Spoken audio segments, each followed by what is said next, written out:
pretty cool that the Ice Climbers were put back into Smash Ultimate with every other past Smash character, but was their actual game even any good?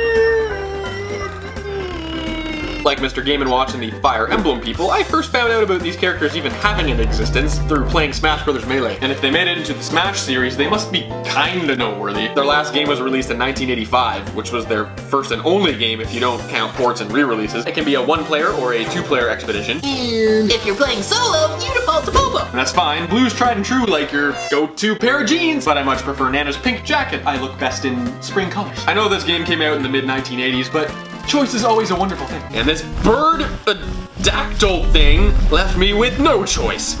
I have to kill him. He stole produce that I produced from my farm. Do you know how long that took me to grow in Stardew Valley? And it's not just a damn eggplant. Oh, no siree, Bob. At the end of every level, the tip of every mountain top, there is a bonus round where after you grab all the groceries, you have to grab a big bird. The bonus round features a new batch of my produce each time, whether that be carrots, cabbages, or jack-o'-lanterns. Okay.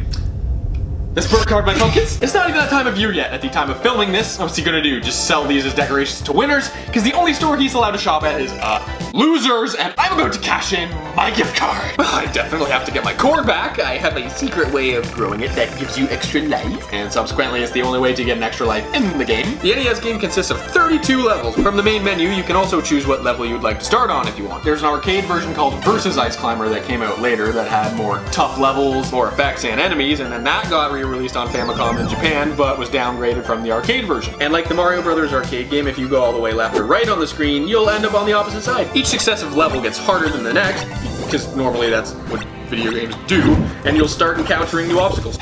It's rule number 756 in the Explorer's Handbook.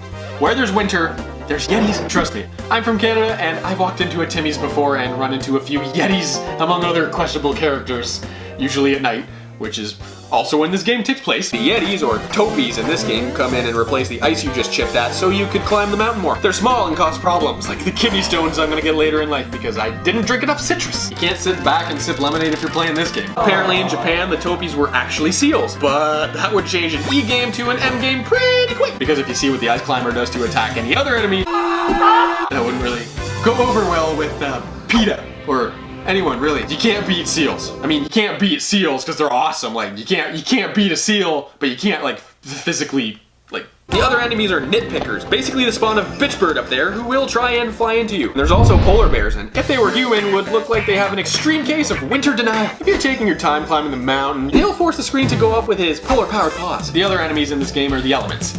Nature itself. There's falling icicles. Thanks, condensation. Conveyor belt-like floors that are a real pain in my parka, and clouds that start to travel at alarmingly fast speeds. What, do I need to be Goku to ride one of these things? But the greatest enemy of the entire game is yourself. And not the, like, the Zelda version of yourself where you fight like a shadow version. Wow. Sega stole that idea. But in the sense that you have to practice as much as an athlete in the NBA to be able to jump properly. Which is weird to me because the game was developed by Nintendo, you know, the people who made Jumpman Mario.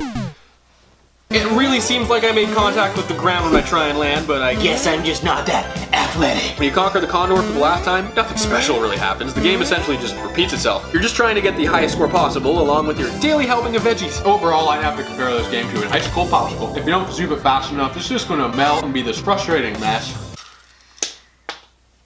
The Ice Climbers are cool in Smash Brothers, but they still have a bit of a mountain to climb if they want to be in a game that's fun for longer than 5 minutes. If you guys played this game, what did you think of it? Subscribe, comment, like, follow me on Instagram, and, make sure you wear a jacket, because it can get pretty frigid out there.